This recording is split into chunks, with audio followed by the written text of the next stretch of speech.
108 ambulance ತುರ್ತು ಸಂದರ್ಭದಲ್ಲಿ ಅಗತ್ಯ ಸಂದರ್ಭದಲ್ಲಿ ಜನರ ನೆರವಿಗೆ ಬರುವಂತ ಸರ್ಕಾರದ ಮಹತ್ವದ ಯೋಜನೆ ಇದು.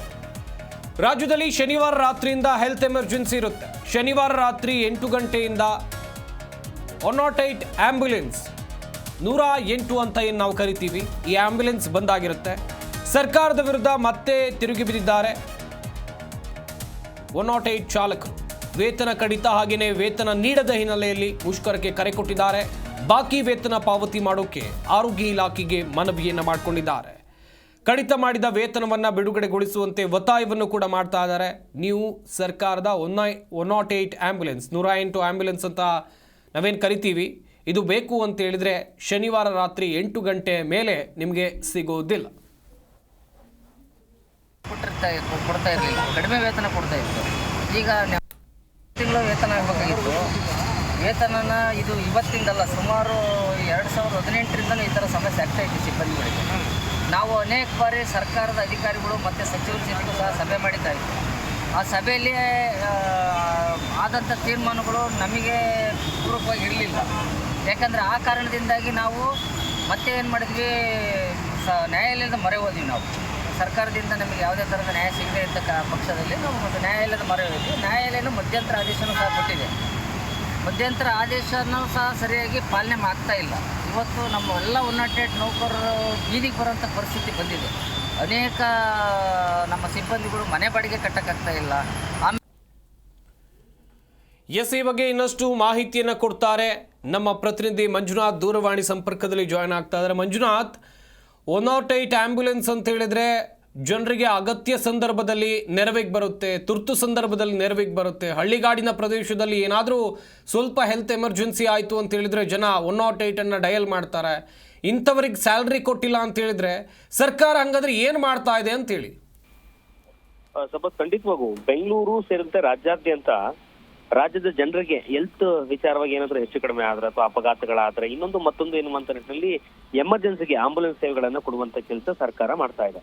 108 ಆಂಬುಲೆನ್ಸ್ ಸೇವೆಯನ್ನ ಜೀವಿಕೆ ಕಂಪನಿ ನಿರ್ವಹಣೆ ಮಾಡ್ತಾ ಇದೆ, ಗುತ್ತಿಗೆ ಕಂಪನಿ.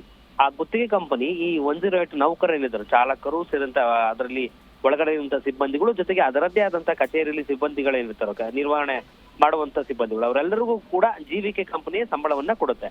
ಪ್ರತಿ ತಿಂಗಳು ಕೂಡ 30,000ವರೆಗೂ ಕೂಡ ಇರುವಂತಹ ವೇತನವನ್ನ ಅದನ್ನ ಕಡಿತ ಮಾಡಿ 13,000ಕ್ಕೆ ಇಳಿಸುವಂತ ಕೆಲಸ ಜೀವಿಕೆ ಮಾಡ್ತಾ ಇದೆ. ಅರ್ಧಂಬರ್ಧ ಸಂಬಳವನ್ನ ಪ್ರತಿ ತಿಂಗಳು ಕೂಡ ಕೊಡ್ತಾ ಇರುವಂತ ಕಾರಣದಿಂದಾಗಿ ಹಲವಾರು ಬಾರಿ ಸರ್ಕಾರಕ್ಕೆ ಮನವಿ ಮಾಡುವಂತ ಕೆಲಸ ಜೀವಿಕೆ ಸಂಸ್ಥೆ ವಿರುದ್ಧವಾಗಿ, ಜೊತೆಗೆ ಅವ್ರಿಗೆ ಹಾಕ್ತಿರುವಂತ ಸಂಬಳದ ಕಡಿತ ವಿಚಾರವಾಗಿ ಸರ್ಕಾರಕ್ಕೆ ಮುಟ್ಟಿಸುವಂತ ಕೆಲಸ ಆಗ್ತಾ ಇತ್ತು. ಪ್ರತಿ ಬಾರಿಯೂ ಕೂಡ ವರ್ಷಕ್ಕೆ 2-3 ಬಾರಿ ಇವರು ಪ್ರತಿಭಟನೆ ಕರೆ ಕೊಡ್ತಾರೆ. ಅನ್ಯಾಯ ಆಗ್ತಾ ಇದೆ, ಸಂಬಳದಲ್ಲಿ ಕಡಿತ ಆಗ್ತಿರುವಂತ ಹಿನ್ನೆಲೆಯಲ್ಲಿ ಜೀವಿಕೆ ವಿರುದ್ಧವಾಗಿ ಕ್ರಮಕ್ಕೆ ಮುಂದಾಗಿ ಎನ್ನುವಂತ ಒತ್ತಾಯವನ್ನು ಕೂಡ ಆಂಬುಲೆನ್ಸ್ ನೌಕರರು ಕೂಡ ಮಾಡ್ತಾರೆ. ಜೊತೆಗೆ ಜೀವಿಕೆ ಕಂಪನಿಯಲ್ಲಿ ಮಾಡುವಂತ ನೌಕರರು ಕೂಡ ಪ್ರತಿ ಬಾರಿ ಎಚ್ಚರಿಕೆಯ ಗಂಟೆಯನ್ನ ಬಾರಿಸುವಂತ ಕೆಲಸ ಮಾಡ್ತಾರೆ. ಹೀಗಾಗಿ ಮತ್ತೊಮ್ಮೆ ಇದೇ ನೀತಿ ಧೋರಣೆ ಅನುಸರಿಸುವಂತ ಕಾರಣದಿಂದಾಗಿ ಇದೇ ಶನಿವಾರ ರಾತ್ರಿ ಹೆಚ್ಚು ಕಡಿಮೆ 8 ಗಂಟೆಯಿಂದ ಆದ ಬಳಿಕ ಸಂಪೂರ್ಣವಾಗಿ ರಾಜ್ಯಾದ್ಯಂತ 108 ನೌಕರರಿರ್ತಾರೋ 108 ಆಂಬುಲೆನ್ಸ್ ಸಮೇತವಾಗಿ ಸಂಪೂರ್ಣವಾಗಿ ಎಚ್ಚರಿಕೆ ಕೊಡುವಂತದರ ಜೊತೆಗೆ ಮುಷ್ಕರಕ್ಕೆ ಮುಂದಾಗ್ತಾ ಇರುವಂತದ್ದು. ಶನಿವಾರದ ಒಳಗಡೆ ಸರ್ಕಾರ ಈ ಒಂದು ಜೀವಿಕೆ ಕಂಪನಿಗೆ ಸೂಕ್ತವಾದಂತಹ ಬುದ್ಧಿವಾದವನ್ನ ಹೇಳಿ ಇರುವಂತಹ ಬಾಕಿ ವೇತನವನ್ನ ನೀಡದೇ ಇದ್ದ ಪಕ್ಷದಲ್ಲಿ ಇಡೀ ರಾಜ್ಯಾದ್ಯಂತ 108 ಸೇವೆ ಏನಿರುತ್ತೋ ಅದು ಸಂಪೂರ್ಣವಾಗಿ ಬಂದ್ ಆಗತ್ತೆ ಎನ್ನುವಂತ ಎಚ್ಚರಿಕೆಯನ್ನ ಸದ್ಯಕ್ಕೆ ಇದು ನೌಕರರ ಸಂಘದ ಉಪಾಧ್ಯಕ್ಷರಾಗಿರುವಂತವರು ಕೂಡ ಮಾಧ್ಯಮಗಳಿಗೆ ಪ್ರತಿಕ್ರಿಯೆ ಕೊಟ್ಟಿರುವಂತದ್ದು. ಪರಮಶಿವಯ್ಯ ಅವರು, ಅವ್ರ ಜೊತೆಗೆ ಸಾಕಷ್ಟು ನೌಕರರು ಕೂಡ ಇವತ್ತು ಮಾಧ್ಯಮದ ಮುಂದೆ ಹೇಳಿಕೆಯನ್ನ ಕೊಟ್ಟಿರುವಂತದ್ದು. ಒಂದು ವೇಳೆ ರಾಜ್ಯ ಸರ್ಕಾರ ಸ್ಪಂದನೆ ಕೊಡದೇ ಇದ್ದ ಪಕ್ಷದಲ್ಲಿ 108 ಎಮರ್ಜೆನ್ಸಿ ಏನು ಸರ್ವಿಸ್ ಇರುತ್ತೋ ಆ ಸರ್ವಿಸ್ ಸಂಪೂರ್ಣವಾಗಿ ಬಂದಾಗತ್ತೆ. ರಾಜ್ಯದ ಜನರು ಆರೋಗ್ಯ ವಿಚಾರವಾಗಿ ಏನ್ ಎಮರ್ಜೆನ್ಸಿ ಇರ್ತಾರೋ, ಎಮರ್ಜೆನ್ಸಿ ಉತ್ಪತ್ತಿ ಏನಾಗತ್ತೋ ಆ ಒಂದು ಸಂದರ್ಭದಲ್ಲೇ ಸಾಕಷ್ಟು ತೊಂದರೆ ಆಗೋದ್ರಲ್ಲಿ ಅನುಮಾನ ಇಲ್ಲ ಎನ್ನುವಂತ ನಿಟ್ಟಿನಲ್ಲೂ ಕೂಡ ಗೊತ್ತಾಗ್ತಾ ಇದೆ. ಈ ಸಂಬಂಧಪಟ್ಟಾಗೆ ಕೂಡಲೇ ಸರ್ಕಾರ ಎಚ್ಚೆತ್ಕೊಳ್ಬೇಕಾದಂತ ಅಗತ್ಯ ಕೂಡ ತುಂಬಾ ಅಂದ್ರೆ ಇವ್ರಿಗೆ ಕೊಡ್ಬೇಕಾದಂತಹ ವೇತನವನ್ನು ಕೊಡ್ಲೇಬೇಕಾದಂತಹ ಅನಿವಾರ್ಯತೆಯು ಕೂಡ ಸರ್ಕಾರದ ಮೇಲಿದೆ. ಸಂಪತ್, ಥ್ಯಾಂಕ್ ಯು ಮಂಜುನಾಥ್ ತಮ್ಮೆಲ್ಲ ಡೀಟೇಲ್ಸ್ಗಾಗಿ. ಜಿ ಕನ್ನಡ ನ್ಯೂಸ್ ಈಗ ನಿಮ್ಮ ಮನೆಯಲ್ಲೇ ನೋಡಿ, ಎಲ್ಲ ಕೇಬಲ್ಗಳಲ್ಲಿ ಈಗ ಲಭ್ಯ.